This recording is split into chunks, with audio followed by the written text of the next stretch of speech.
Hello students, good morning. आज very interesting topic, the human eye and the colourful world का last topic scattering of light को हम करने जा रहे हैं। आपने आमतौर पर देखा है कि हमारा जो आसमान है यह हमें ब्लू कलर का दिखाई देता है, और जब सूरज निकलता है या सूरज गुरूब होता है तो उस समय वो हमें रेडिश दिखाई देता है। लेकिन जब बिल्कुल वर्टिकली हमारे सूरज ऊपर होता है उस समय वो हमें रेडिश नहीं दिखाई देता, येलोइश वाइट दिखाई देता है। कभी कभी सोचने पर आदमी मजबूर होता है कि ऐसा क्यों है। आज इन्हीं कुछ क्वेश्चंस को हम सॉल्व करेंगे while clearing the topic scattering of light. जिन बच्चों को स्कैटरिंग ऑफ लाइट का कंसेप्ट क्लियर होगा तो हम बहुत से क्वेश्चंस इसमें सॉल्व कर सकते हैं जो आपको पेपर में आते हैं। जैसे blue colour of the sky, अगर एटमॉस्फेयर नहीं होगा तो उस समय हमें ये कैसे दिखाई देगा, किस कलर का दिखाई देगा। White colour of the clouds, ये जो क्लाउड्स हमारे इन दिनों आते हैं बरसात के मौसम में, या जैसे भी क्लाउड्स आसमान में आते हैं बादल, उनका कलर मैक्सिमम व्हाइट होता है। वो किसी और कलर के क्यों नहीं होते हैं, इसकी एक्सप्लेनेशन करेंगे। और sky appears dark to the passengers flying at very high altitudes. जब हम बड़े हाई एल्टीट्यूड्स के ऊपर फ्लाई करते हैं तो हमें ये आसमान सारा काला दिखाई देता है। ऐसा क्यों? रेडिश सनराइज एंड सनसेट, ऐसा क्यों होता है? या कई बार सुबह क्या होता है कि जब सूरज निकलता है तो हमारा कमरा बंद हो और कहीं पर अगर खिड़की में या वॉल में कहीं शेड होल है, उस होल से जब लाइट आती है तो किस तरीके वो बीम बनाती है, उस बीम के बीच में कैसे वो हमें एटम्स और मॉलिक्यूल्स घूमते हुए दिखाई देते हैं और वो पूरे बीम ऑफ लाइट हमें दिखाई देता है। ऐसा क्यों होता है, जिसको हम कहते हैं ये किसने ऑब्जर्व किया था। तो आइए आज हम इन इंटरेस्टिंग क्वेश्चंस के बारे में पढ़ते हैं और इनके बारे में सीखते हैं। तो सबसे पहले आपने ये सारी चीजें देखी जितने मैंने क्वेश्चन रेज किए कि blue colour of the sky, reddish colour of the sunrise और sunset, white colour of the clouds. तो व्हाई दिस हैपन, इसको क्लियर करने के लिए हमें जो स्कैटरिंग ऑफ लाइट है इसको पढ़ना पड़ेगा। तो स्कैटरिंग ऑफ लाइट क्या होती है? When light from sun travels in the atmosphere then atoms और molecules of gases present in the atmosphere absorb and re-emit in different directions. This process is known as scattering of light. तो मैंने कहा कि जब सन से light अर्थ तक आती है, इस कंसेप्ट को हमने किया था, तो वो जो अर्थ का एटमॉस्फेयर है, इस एटमॉस्फेयर को वो जब क्रॉस करती है तो उसको डिफरेंट लेयर्स ऑफ एटमॉस्फेयर से गुजरना पड़ता है, जिसकी अलग अलग क्या है, हमारी डेंसिटी है, अलग अलग उसका टेम्परेचर, अलग अलग उसका प्रेशर है। तो उसमें एटमॉस्फेयर के बीच में जो हमारे एटम्स होते हैं या मॉलिक्यूल्स होते हैं ऑफ गैसेस, वो इस लाइट को पहले क्या करते हैं, जो प्रेजेंट होता है कहां पर, एटमॉस्फेयर में, इस लाइट को पहले क्या करते हैं, ऑब्जर्व करते हैं और फिर उसको री एमिट करते हैं इन डिफरेंट डायरेक्शंस में। तो इसी प्रोसेस को हम कहते हैं स्कैटरिंग ऑफ लाइट। ये रिफ्लेक्शन से रिफ्रैक्शन से अलग है, इसको बोलते हैं स्कैटरिंग ऑफ लाइट। क्या कि when light travels from the sun, when it comes from the vacuum and enters the earth's atmosphere, it strikes with the different molecules of or atoms of gases which are present in the air. Then these molecules or atoms firstly absorb it and then re-emit in different directions. This process is known as scattering of light. क्या बोलते हैं इसको? इसी को हम बोलते हैं scattering of light. अब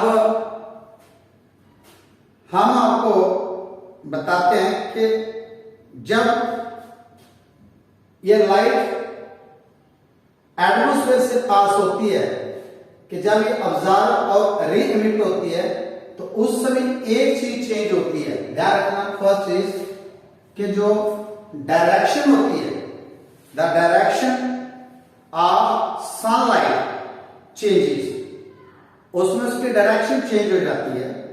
और जो डायरेक्शन चेंज करते हैं, जो इस प्रोसेस को शो करते हैं, उनको हम बोलते हैं स्कैटरर्स। क्या बोलते हैं? स्कैटरर्स। इनको हम बोलते हैं स्कैटरर्स। क्या बोलते हैं? स्कैटरर्स। और जब हमारा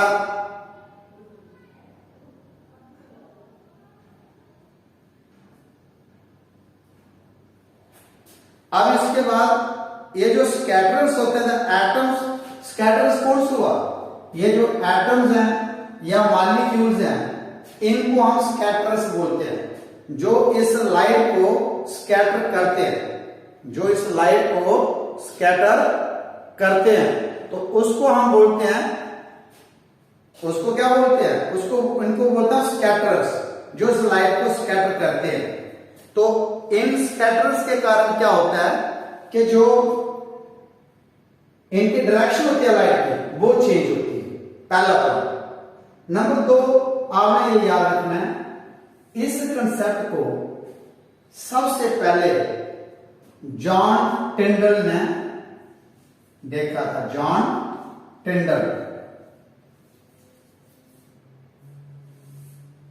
ने नोट किया था, नोटिस किया। It was firstly notice bye John टिंडल। कब? इन 1859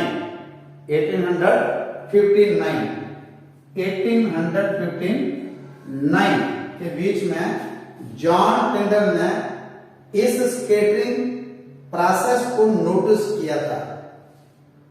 और बाद में एक दूसरे साइंटिस्ट आए, उनका नाम था लॉर्ड रैले। दिस इज, इन्होंने इसके ऊपर बाद में डिटेल में स्टडी की थी। तो इन्होंने क्या कहा? इन्होंने हमें यह कहा था कि जो इंटेंसिटी ऑफ लाइट है, the intensity of scattered light depends on the size of the scatter. क्या पूछा मैंने? The intensity of scattered light depends on the size of किसके? एटम्स और molecules of gases of the atmosphere. उनके size के ऊपर depend करता है। जो मॉलिक्यूल, जो एटम लाइट को स्कैटर कर रहा है, जिनको हम स्कैटर कहते हैं, उनका साइज कितना है? लार्जर साइज है या स्मॉलर साइज है, उस पर डिपेंड करता है क्या? Intensity of scattering. तो इंटेंसिटी ऑफ स्कैटरिंग एक किस पर डिपेंड करती है? It depends upon the size of, it depends upon the size of scatterer, scatterer के साइज के ऊपर डिपेंड करता है। इसको ध्यान से देखिएगा। अब हमारे पास आ गया था कि if that is the size of atoms and molecules of the gases which are present in the atmosphere, और जो साइंटिस्ट था जिसने इसको नोटिस किया वो था रैलेगे, लॉर्ड रैलेगे। मैंने लिखा लॉर्ड रैलेगे, इन्होंने एक्सप्लेन किया। इन्होंने क्या कहा? The intensity of scattering light is inversely proportional to the fourth power of the wavelength, fourth power of the wavelength। किसकी wavelength? मैंने आपको कहा था कि जो white light है it is composed of 7 colors, ये कहा था। और ये 7 कलर्स हमने डिस्पर्शन ऑफ लाइट में इसको पढ़ा। और ये जो 7 कलर्स है इसमें हमने एक वर्ड पढ़ा था विवगाय, और इसमें ये violet, indigo, blue, green, yellow, orange and red. इसमें हमने कहा था कि रेड की जो वेवलेंथ होती है वो सबसे ज्यादा होती है और वायलेट की जो वेवलेंथ होती है सबसे कम होती है। इट मींस जो इंटेंसिटी ऑफ लाइट है, इंटेंसिटी ऑफ स्कैटरिंग है, वो वायलेट की या ब्लू की इसकी ज्यादा होगी एज कंपेयर टू रेड। क्यों? क्योंकि intensity of scattering is inversely proportional to fourth power of the wavelength. अब जिसकी वेवलेंथ ज्यादा होगी नेचुरली उसकी इंटेंसिटी कम होगी स्कैटरिंग की, और जिसकी वेवलेंथ कम है उसकी स्कैटरिंग इंटेंसिटी ज्यादा है। अब वेवलेंथ जो रेड की ज्यादा है इसलिए इसकी स्कैटरिंग कम है, और वायलेट और ब्लू कलर ये जो है इनकी वेवलेंथ जो है वो कम है, इसलिए इनकी जो स्कैटरिंग है वो क्या है? ज्यादा होगी। तो जिस तरीके से हम नीचे से ऊपर की तरफ वेवगाइड जो वर्ड है यहां से आगे मूव करेंगे तो इसकी जो स्कैटरिंग है कम होती जाएगी। और सबसे कम किसकी है? रेड की। सबसे ज्यादा किसकी है? वायलेट की, फिर इंडिगो, ये ब्लू, तो इस कलर की आती है। अब ये हो गया हमारा क्वेश्चन कि जिस कलर की वेवलेंथ कम होगी उसकी स्कैटरिंग भी ज्यादा होगी, और जिस कलर की वेवलेंथ जो है वो ज्यादा है उसकी स्कैटरिंग कम है। अब आपको अगर पेपर में क्वेश्चन आता है कि बताइए ग्रीन कलर की स्कैटरिंग ज्यादा है या येलो की, तो आपको पता है कि जो रिमेंबर करने के लिए वर्ड है ग्रीन पहला आता है, येलो बाद में आता है। तो ग्रीन की जो वेवलेंथ है वो कम है और येलो की ज्यादा है, तो ग्रीन ज्यादा स्कैटर करेगा, येलो कम स्कैटर करेगा। इस तरीके से येलो या ऑरेंज, ऑरेंज ज्यादा स्कैटर करेगा, कम स्कैटर करेगा, और येलो ज्यादा स्कैटर करेगा।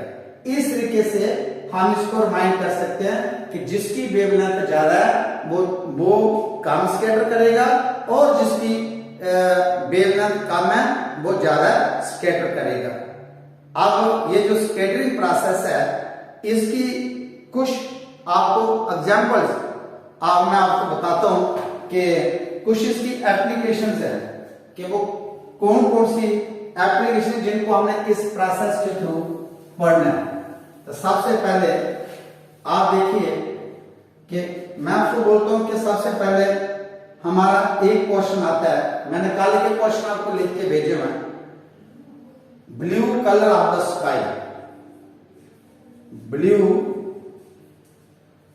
कलर ऑफ द स्काई, आसमान का कलर ब्लू क्यों होता है? तो मैंने अभी आपको कहा कि when sun rays comes from the sun from vacuum and passes through the atmosphere of the earth, it strikes with the atoms and molecules of the gases, and as we know, the wavelength of the blue color is less than as compared to the wavelength of the red color or any other color या violet color। जैसे हमारे पास violet color होता है या हमारे पास blue colour होता है, तो वायलेट कलर को हमारी जो आईज है वो उसको प्रॉपरली क्या कर पाती है, वायलेट और द ब्लू कलर। तो वायलेट कलर मतलब are less sensitive to the violet colour. जो हमारी आई है वो वायलेट कलर के लिए लेस सेंसिटिव है और इंडिगो के लिए। इसलिए जब हम विवगाय वर्ड याद करते हैं, विवगाय, तो इसमें violet, our eye is less sensitive to this violet colour और इंडिगो। उसके बाद कौन सा आता है, ब्लू। तो ब्लू कलर के लिए ज्यादा सेंसिटिव है हमारे आई, और इसकी जो वेवलेंथ होती है as compare to the other colours according to the heraldic law, यहां पर वो यूज होता है according to that law the intensity of the scattering is inversely proportional to the fourth power of the wavelength. तो naturally जिसकी wavelength ज्यादा होगी वो कम स्कैटर होगा, जिसकी कम होगी वो ज्यादा स्कैटर होगा। तो ब्लू कलर की जो वेवलेंथ है ये कम है, इसलिए इसकी स्कैटरिंग ज्यादा होती है और स्कैटर होके ये हमारी आईज के ऊपर पड़ता है और हमारा उसी कलर का इमेज बनता है। इसलिए जो हमारा स्काई है वो ब्लू कलर का हमें दिखता है। तो it is due to the scattering of the light, scattering of the blue colour of the light, so the sky looks blue to us. Is it clear? Now अगला question हमारे पास आता है, next question,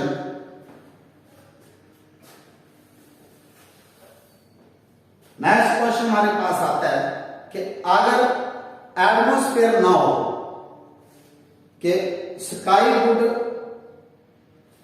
have looked dark if the earth has no atmosphere।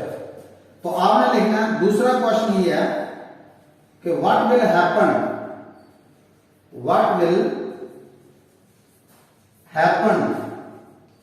if there is no atmosphere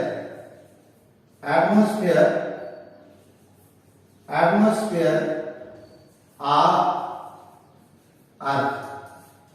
अब सबसे पहले अर्थ का atmosphere नहीं होगा तो फिर ये स्कैटरिंग ऑफ लाइट भी नहीं होगी, क्योंकि स्कैटरिंग ऑफ लाइट करने के लिए अर्थ के जो एटमॉस्फेयर है उसमें जो एटम्स और मॉलिक्यूल्स होते हैं डिफरेंट गैसेस के, वो डिफरेंट कलर्स को उसकी लाइट को स्कैटर करते हैं। और जब लाइट स्कैटर होती है all the direction, different directions, और उसमें से जब कुछ पार्ट हमारी आईज रिसीव करती है और उसका इमेज बनता है, हमें वही कलर दिखता है।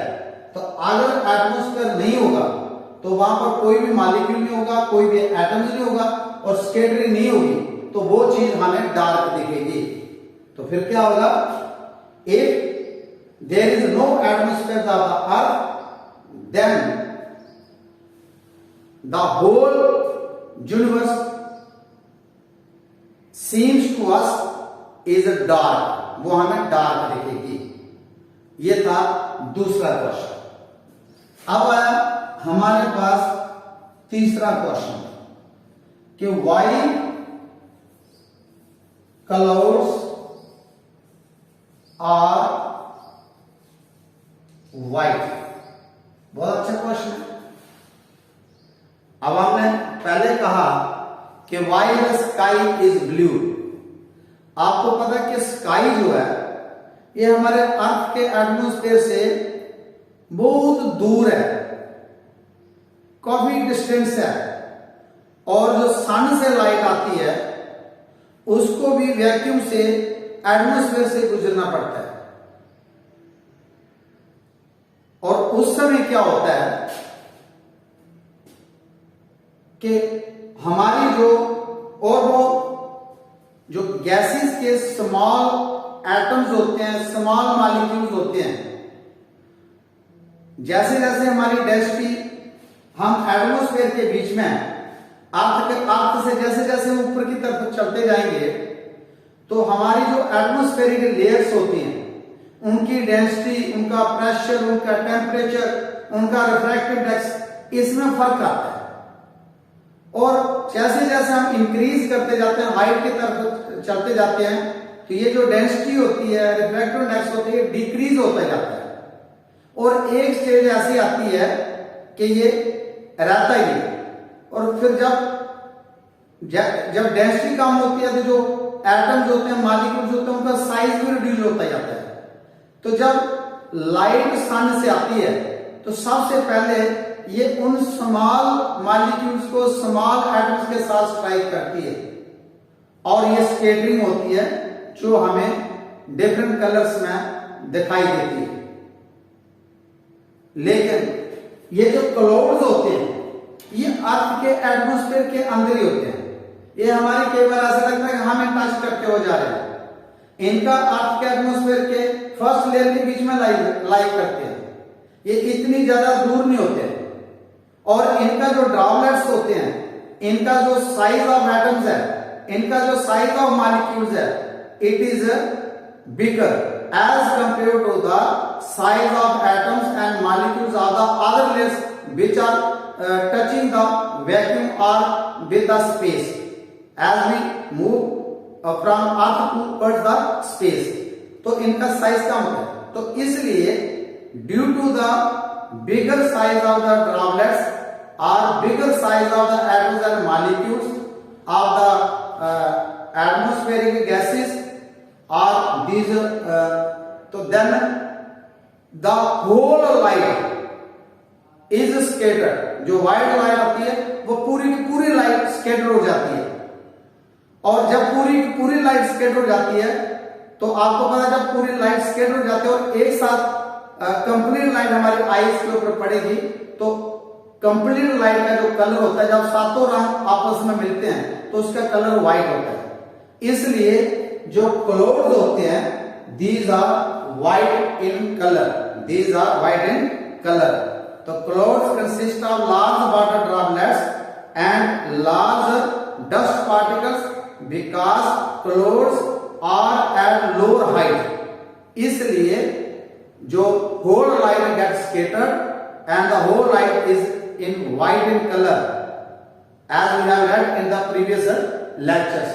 इसलिए जो हमें बादल होते हैं वो हमें व्हाइट दिखाई देते हैं और जो हमें आसमान होता है वो हमें ब्लू दिखाई देता है। और एटमॉस्फेयर अगर ना हो तो हमें पूरे का पूरा जो हॉरिजॉन है ये हमें डार्क दिखाई देता है। ये 3 क्वेश्चन का रीजन आ गया। चौथा क्वेश्चन है कि फोर्थ क्वेश्चन है कि जब सनराइज होता है, सनराइज या जब सन सेट होता है तो उस समय वो हमें रेड दिखाई देता है, रेड दिखाई देता है। लेकिन जब सन हमारे बिल्कुल हाई एल्टीट्यूड का होता है, वर्टिकल, उस समय वो हमें व्हाइट या येलोइश दिखाई देता है। ऐसा क्यों? देखिए ये जो हमारा ब्लू कलर का स्काई दिखता है तो हम जब इसको दूर तक देखते हैं तो इस ऐसे लगता है कि ये हमारी जमीन के साथ टच हो रहा है, इधर से भी इधर से भी। इस लेयर को हम बोलते हैं हॉरिजॉन। क्या बोलते हैं? Horizon.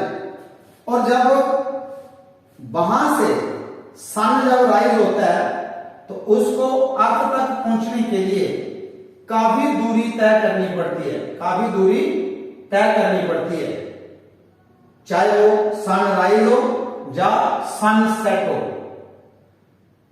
It has to be travelled a large distance. तो उस समय अर्थ तक, ऑब्जर्वर तक वही लाइट, वही कलर पहुंच पाता है जिसकी वेवलेंथ ज्यादा होगी। और सबसे ज्यादा वेवलेंथ किसकी होती है?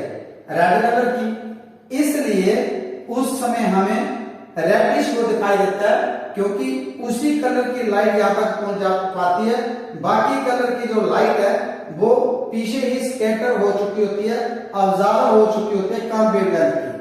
और due to this larger distance the sun rays have to cover at the time of sunrise and sunset, so it looks red at the time of sunrise and sunset because our eyes perceives only red color. Why? Due to its highest wavelength, it travels a larger distance as compared to the other colors, other rays. So our eye sees this color, so it looks red and red in color at the time of sunrise and sunset. What? When the sun is vertical above us, तो उसको कम distance travel करना पड़ता है, और जो raise है वो बिना उसके स्कैटरिंग के, बिना उसके और रेज क्या होती है, वो सीधी हमारे पास पहुंचती है। वो सारी रेज बिना किसी चेंजेस के हम तक पहुंचती है, इसलिए वो हमें व्हाइटिश दिखता है, येलोइश दिखता है, व्हाइटिश येलो दिखता है। तो this is the main reason due to the scattering of the light. तो ये था। अब दूसरा क्वेश्चन फिर राइज ये होता है कि जो रोड साइड्स में हमने डेंजर सिग्नल लगाए होते हैं मोड़ के ऊपर या कहीं दूसरी जगह, उनका कलर रेड क्यों किया होता है? उसका एक ही रीजन है, उसका कलर इसलिए रेड किया होता है कि रेड कलर की ज्यादा वेवलेंथ होती है, ये रिफ्रैक्ट कम होता है, और इसका जो रिफ्रैक्शन कम शो करता है, डिस्पर्शन कम शो करता है, और इसकी स्कैटरिंग भी कम होती है, और ये सीधा हमें दिखता है, और ये बाकी रेज जो होती है वो स्कैटर हो जाती है। इसलिए रेड कलर जो होता है हमें दूर से ही दिख जाता है। तो so the danger signals are always painted in red colour.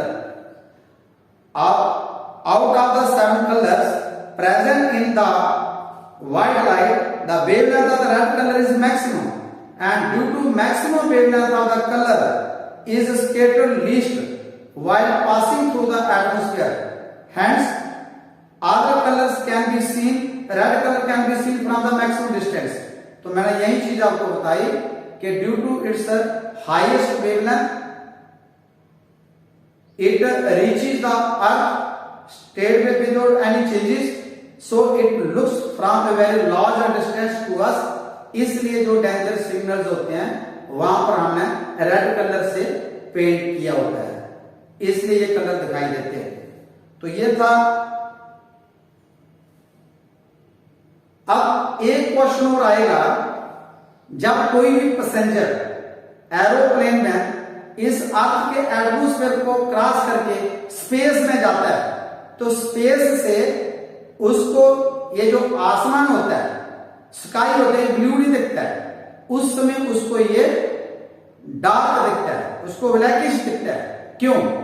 क्योंकि जैसे जैसे हम अर्थ से अपवर्ड जाएंगे स्पेस की तरफ, तो जो डेंसिटी ऑफ द लेयर्स होती है, जो वाटर वेपर की कंसंट्रेशन होती है, जो मॉलिक्यूल्स का साइज होता है, जो एटम्स ऑफ गैसेस का साइज होता है, वो कम होता जाता है, और एक स्टेज आती है जीरो हो जाता है। जब हम उससे ऊपर चले जाते हैं तो ना वहां पर स्कैटरिंग होगी, ना वहां पर रिफ्रैक्शन होगी, ना वहां पर रिफ्लेक्शन होगी, वहां कोई भी प्रोसेस काम नहीं करेगा, इसलिए हमें वो डार्क दिखता है। When the passengers fly at a very high altitudes in the space. अब यही इसकी एप्लीकेशन थी स्कैटरिंग की।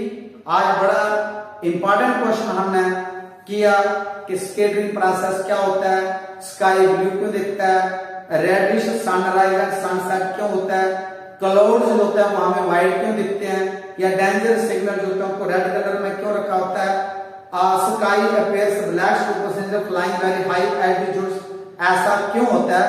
तो इन ऑल प्रोसेस के पीछे it is all due to the scattering of the light. इसको याद रखिएगा।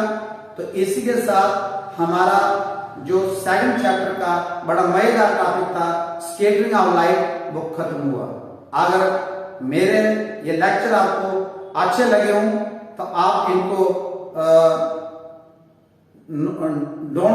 देख सकते हो from the YouTube channel doctor Satpal Malhotra. आप डाउनलोड कीजिए, वहां पर मेरे ऑल वीडियोस आपको दिख जाएंगे फ्री ऑफ कॉस्ट, और आप इनको सब्सक्राइब कर सकते हो और आगे शेयर भी कर सकते हो। तो I think you enjoy a lot when you watch all the videos. I left no stone unturned to clear the topics of these 2 units. I hope you will understand better. If there is any problem, you can contact me. You can again understand. You can place your comments in the this video chattings में, वहां पर आप देख सकते हैं। तो उम्मीद करता हूं कि ये 2 चैप्टर्स आपको समझ आए होंगे। तीसरा चैप्टर इसी प्रकार से हम जल्दी ही स्टार्ट करेंगे। Thank you, have a nice day.